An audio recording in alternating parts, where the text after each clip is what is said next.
عشان انتوا عارفين انا اي حاجه بجيبها جديده لازم افرجكم عليها، فانا جبت الحاجات دي بس انا جبتها عن تجربه. يعني ده الليب بلامبر ده كانت فرح سايبه واحد منه بس كان خلصان، فجربته بصراحه كان تحفه.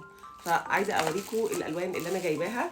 وجبت ده يا جماعه، ده اي براوز.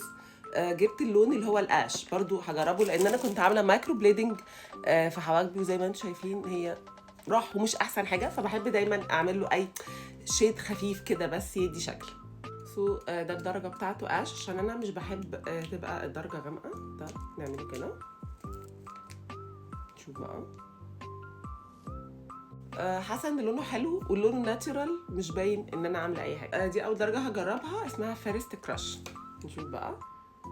ده اللي انا جربته من فرح وبجد تحفه، انا عاجبني قوي الشيد بتاعه. جرب الدرجه الثانيه اللي انا جبتها، اسمها بيتشي كين. دي الدرجه حلوه قوي قوي برضو. دي يا جماعه اسمها سيبيا كيس،